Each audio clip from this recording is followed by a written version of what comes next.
नमस्कार दोस्तों, स्वागत है आपका हमारे चैनल बाय बट वाई पर, जहां हम आपके लिए ऐसे शेयर लाते रहते हैं जो आपके पोर्टफोलियो को मल्टीबैगर बनाने का दमखम रखते हैं। पहले भी हमने चैनल के माध्यम से आपके लिए ऐसे शेयर लाते रहे और आने वाले वक्त पे भी ऐसे शेयर लाते रहेंगे। तो इसी प्रकार के शेयर्स का अपडेट जानने और हमें कुछ मोटिवेशन प्रदान करने के लिए हमारे चैनल को सब्सक्राइब करिए।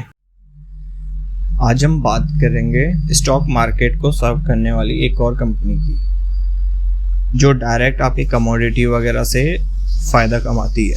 तो एक बहुत बेहतरीन कंपनी है multi commodity exchange of India limited. आइए कंपनी की बात करते हैं। कंपनी इस्टेब्लिश हुई थी नवंबर 2003 में। इंडिया की first listed national level electronic exchange है, जो कि कमोडिटी डेरिवेटिव्स एक्सचेंज में आपका वर्क करता है। मतलब इसमें सारी कमोडिटी जो ट्रेड होती हैं सब इसी के अंतर्गत होती है, और इंडिया में एक ही है जिसके थ्रू किसी भी कमोडिटी में आप ट्रेड कर सकते हैं। MCX के थ्रू ही आप किसी भी कमोडिटी में कोई भी ट्रेड हो सकता है। अब कंपनी के बात करते हैं की पॉइंट्स की, तो 95% का शेयर कमोडिटी फ्यूचर मार्केट में रहता है, और 100% जो शेयर है मेटल्स और स्टोन्स का वो इसी के पास है। 99.61% का एनर्जी, 99.80% का बेस मेटल। और जिस प्रकार से आप कोई भी स्टॉक BSE NSE वाले मार्केट से खरीद सकते हैं, वैसे ही कोई भी अगर आपको डेरिवेटिव्स या कोई भी कमोडिटी का ट्रेड करना हो तो आप MCX के थ्रू ही कर सकते हैं।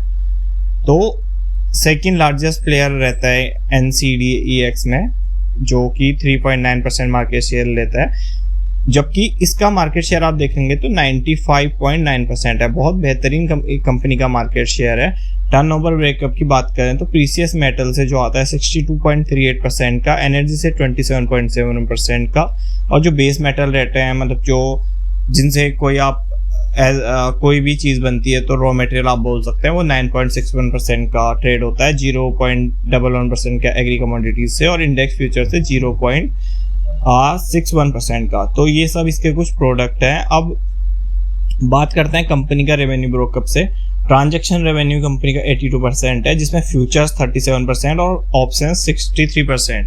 तो आपने देखा होगा कि जैसे कमोडिटीज़ और कमोडिटीज़ में लोग फ्यूचर एंड ऑप्शंस करते हैं, तो MCX के थ्रू ही वो लोग कर पाते हैं। अदर ऑपरेटिंग इनकम की बात करें 6%, इन्वेस्टमेंट इनकम की बात करें तो 12% का, और ये एक फुल मेंबर है वर्ल्ड फेडरेशन ऑफ एक्सचेंज का।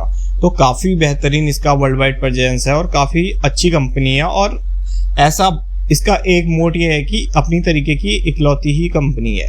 अब बात करें इसके वेयर हाउस की, तो थाने, रायपुर, चेन्नई, कोलकाता, NCR में कुछ इसके वेयर हाउसेस सर्विसेज हैं।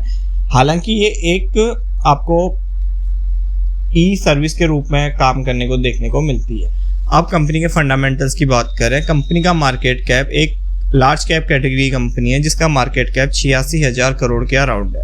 करंट प्राइस की बात करें 3,391 करोड़ का कंपनी 3,391 का करंट प्राइस है, जो कि अपनी बुक वैल्यू से बहुत अधिक हाई वैल्यूएशन पे आपको देखने को मिलेगा।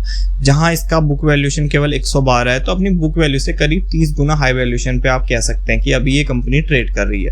तो ऐसे देखने में आपको कंपनी काफ़ी महंगी लग सकती है, काफ़ी महंगे वैल्यूएशन पे दिख सकती है, लेकिन आगे आने वाले फंडामेंटल्स को देखते हुए आप ये अपने वैल्यूएशन को जस्टिफाई करते हुए कहीं ना कहीं नजर आती है।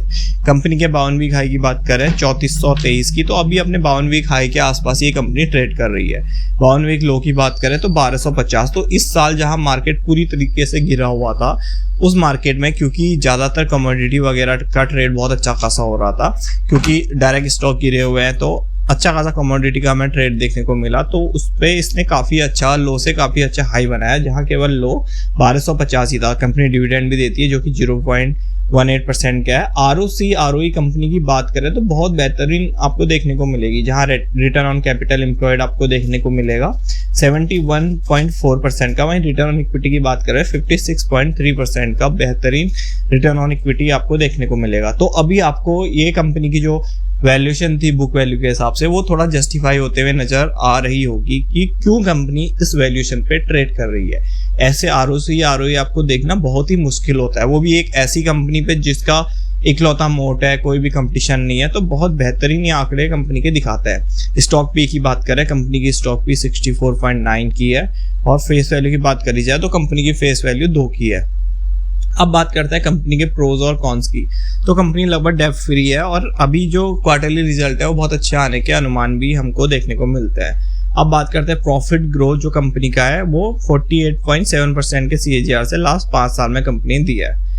वहीं ROE की बात करें 36.4% का बेहतरीन कंपनी का ROE रिकॉर्ड रहा है पिछले 3 साल का।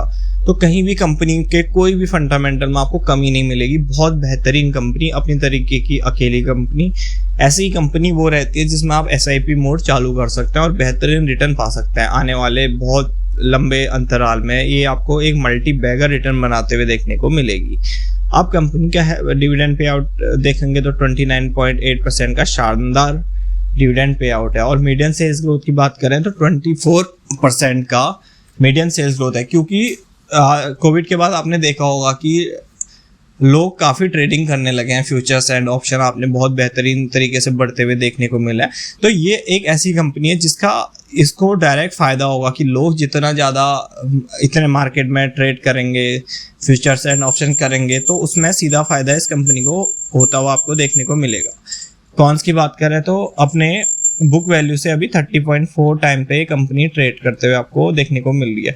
तो बहुत बेहतरीन कंपनी है, अपने इस वैल्यूएशन को जस्टिफाई करते हुए नजर आती है, जो कि अपनी 30.4 टाइम्स बुक वैल्यू पे अभी ट्रेड कर रही है। उस वैल्यूएशन को भी ये कंपनी जस्टिफाई कर रही है और आने वाले वक्त पे इसको बहुत अच्छी खासी तरीके से और जस्टिफाई करते हुए आपको देखने को मिलेगी। अब प्रॉफिट एंड लॉस की बात करें तो कंपनी मार्च 2015 में सेल्स केवल 222 करोड़ की थी। धीरे धीरे बढ़ते बढ़ते पहले तो आपको एक स्टेबल सेल्स ही आपको 2020 तक देखने को मिलेगी, क्योंकि 2020 तक मार्केट में इतना लोग फ्यूचर एंड ऑप्शंस करते नहीं थे, ज़्यादा प्लेटफॉर्म नहीं थे। फिर ज़्यादातर डिजिटल प्लेटफॉर्म आए जिससे फ्यूचर एंड ऑप्शंस आसान हुआ और कोविड के बाद लोगों का इन्वेस्टिंग में भी ध्यान ज़्यादा बढ़ा और ट्रेडिंग भी ज़्यादा करने लगे। तो कोविड के बाद भी इसके आंकड़ों में हमें वैसे ही उछाल देखने को मिला, जहां मार्च 2022 तक इसकी सेल्स केवल 367 करोड़ थी। फिर मार्च 2023 में 514 करोड़, फिर मार्च 2024 वाले ईयर की बात करें 684 करोड़, फिर मार्च 2025 में इसने 1000 का आंकड़ा पार किया जो कि 1113 करोड़ थी। और अभी 2026 की बात करें तो बेहतरीन आंकड़े हमें देखने को मिल रहे हैं, जो कि 2302 करोड़ की सेल्स अभी कंपनी पहुंच चुकी है। तो आप देख सकते हैं कि 2020 के बाद इसने कितने बेहतरीन सेल्स कर रही है। और अभी तो मार्केट में और भी लोग ट्रेडिंग करना स्टार्ट किया है, तो आने वाले वक्त पे इस कंपनी को बहुत बेहतरीन फायदा होते हुए आपको देखने को मिलेगा। और एक और मजेदार बात इस कंपनी की है जो इस कंपनी को बहुत मजबूत बनाती है, वो है इसका ऑपरेटिंग प्रॉफिट मार्जिन परसेंटेज।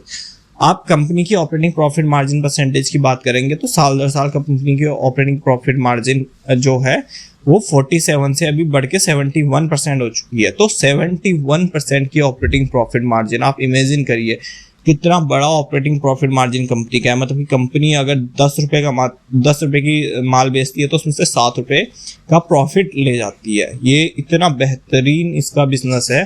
तो इससे बेहतरीन आप क्या सोच सकते हैं कि कोई बिजनेस क्या हो सकता है, इतना बेहतरीन ROE, इतने बेहतरीन ऑपरेटिंग प्रॉफिट मार्जिन परसेंटेज। तो अपनी बुक वैल्यू को क्यों नहीं ये कंपनी जस्टिफाई करती है? हाँ, जरूर जस्टिफाई करती है। और ऐसे ही शेयर आपको ढूंढना है जो आपको मल्टी बैगर रिटर्न बनाने का मादा रखता है, और इसी प्रकार के शेयर में SIP भी होती है लॉन्ग टर्म। अब नेट प्रॉफिट की बात करें तो कंपनी का जहां नेट प्रॉफिट केवल 126 करोड़ था, फिर थोड़ा स्टेबल रहा, और पिछले साल की बात करें तो 560 करोड़ हुआ और अभी बढ़ के 1332 करोड़ पे पहुंच चुका है। EPS केवल 4 का इसका हमें देखने को मिलता था 2015 में, अभी मल्टीपल टाइम्स हो गए 52 पे पहुंच चुका है। डिविडेंड पे आउट की बात करें तो 15% का इस बार डिविडेंड दिया, जो कि 27, 47, 65% भी आपको देखने पे मिला था इसकी फेस वैल्यू पे।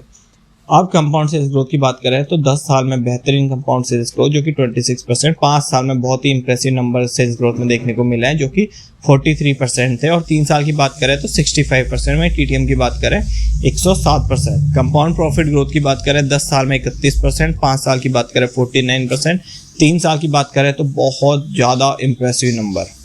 आप इन आंकड़ों के अलावा क्या देखना चाहेंगे किसी कंपनी में? यही वो आंकड़े होते हैं जो कंपनी को बहुत ही मजबूती प्रदान करते हैं। TTM की बात करें 138 करोड़, स्टॉक प्राइस CAGR की बात करें, जब इतने बेहतरीन आंकड़े आपको देखने को ही मिले तो उसका रिफ्लेक्शन आपको इसके स्टॉक प्राइस CAGR में भी देखने को जरूर मिलेगा। जहां 10 ईयर्स का स्टॉक प्राइस CAGR जो इसका था 35% से अधिक था, तो इतने बेहतरीन इसने रिटर्न बना के दिए 10 साल के लंबे टाइम होराइजन में। और 5 साल की बात करें तो 5 साल का CAGR कंपनी का 60% रहा। मतलब हर साल आपके पैसे को 60% बढ़ा रहा है। मतलब आप इससे अच्छा क्या इमेजिन कर सकते हैं कि कोई कंपनी रिटर्न दे सकती है। 3 साल की बात करें तो बहुत मल्टी बैगर रिटर्न इसने आपको दिया 132% के CAGR से। तो हर साल आपके पैसे को दुगने से भी ज़्यादा कंपनी ने किया है। 1 साल की बात करें, 1 साल में 2 गुने के आसपास कंपनी ने रिटर्न दिया है, जो कि 163% के CAGR से कंपनी का भी रिटर्न आपको देखने को मिलेगा। वहीं रिटर्न ऑन इक्विटी की बात करें 10 ईयर्स की 20%, 5 साल की 28%, 3 साल की 36% और लास्ट ईयर की 56%। आप कंपनी की कैश फ्लो की बात करें तो कंपनी पे फ्री कैश फ्लो जो है 2962 करोड़ है, क्योंकि कंपनी को ज़्यादा कुछ इन्वेस्ट तो करना नहीं पड़ता। डायरेक्ट प्लेटफॉर्म सर्विस है, तो इनका डायरेक्ट सेल्स आते रहती है, जनरेट होते रहती है, क्योंकि अपनी तरीके का इकलौता है, तो ज़्यादा प्रमोशन भी नहीं है।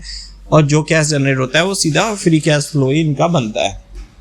डेप्टर्स डे की बात करें तो कोई ज़्यादा डेप्टर्स डे रहते नहीं है, क्योंकि जैसे ट्रांजैक्शन होता है वैसे इनको इनकी फीस मिल जाती है। केवल 10 डेज का डेप्टर्स डे है। और कैश कन्वर्जन साइकिल की बात करें तो 10 डेज की है। वहीं ROC की बात करें कंपनी की, तो अभी बहुत बेहतरीन ROC आपकी कंपनी को देखने को मिलेगी, जो कि 71% पे है। अब बात करते हैं शेयर होल्डिंग पैटर्न की।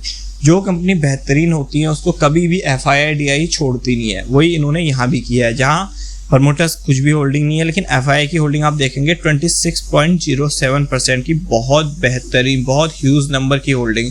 और उससे बड़ी बात है डोमेस्टिक इंस्टीट्यूशनल इन्वेस्टर की होल्डिंग, जो कि 54.35% है।